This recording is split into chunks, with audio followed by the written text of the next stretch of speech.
it is my pleasure to introduce you to His Holiness Radhanath Swami. He is an American guru of the Hindu movement Gaudiya Vaishnava. He has been a bhakti yoga practitioner and a spiritual teacher for more than 40 years. And he also serves as a member of the governing body commission of the International Society for Krishna Consciousness. Radhanath Swami is an activist and a community builder, and he is also the founder of Govardhan Eco Village, a UNEP recognized NGO.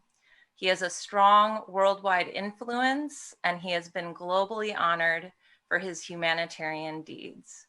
Please welcome Radhanath Swami.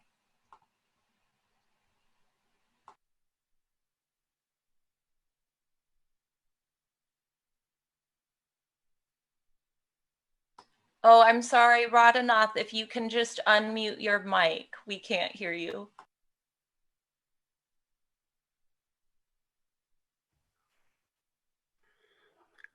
Om Agyantimidandasya Gyananjana Chalakaya Chakshurumilitamina Tasmai Sri Gurave Namaha. I am truly grateful and honored to be among all of you today. Thank you for giving me this opportunity to share and to hear from all of the exalted speakers that have assembled. In our Vedic faith, creation is a sacred gift of God. The Bhagavad Gita tells, Aham sarvasya prabhavo mata sarvam pravartate, that all spiritual and all material worlds are emanating from the same source. Janmadya Shayataha. The Gita also tells Bhumir aponalo vayu kamano buddhir evacha, that all the elements of this creation are God's personal energy. Mayadhyakshena prakriti suyate sacharacharam. And in the Upanishads, it tells Om Purnam Ada Purnamidam. Therefore, we see that all of material and spiritual world is sacred because it is all emanating from the same source. This Earth planet and nature itself is called upon as a mother. And it is truly the case that each and every one of us, whatever species we're living in, whatever status of life we may be, we're equally dependent on the motherly gifts of nature. Just like an infant child is dependent on the mother. And in this way,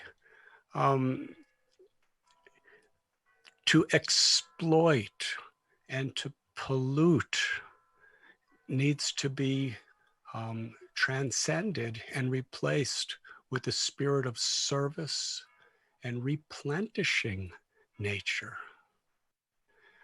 In our tradition, we believe that all of this material existence is actually spiritual. The difference between spiritual and material is when we cannot recognize that all of the elements of creation are God's energy and gifts of God, then we're disconnected. Emerson said that the problems of this world is because human beings are disconnected from their own selves. A knife in the hands of a surgeon gives life. A knife in the hands of a thief can take a life.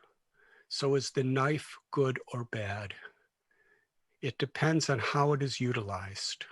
So similarly, all of creation, Dharma is an idea where when we see that we are all connected, we are all interconnected, and how we are all actually symbiotically dependent on each other for our well-being. That is a truth, and that is a comprehensive understanding of compassion, that we need to recognize the sacredness of life itself and the sacredness of all the gifts that preserve and sustain life. The idea of yoga or religion is harmony. To harmonize our bodies, our minds with our hearts, and to harmonize our hearts with our very spiritual existence, our souls. To harmonize our body, minds, words, and souls with God, with nature, and with all living beings.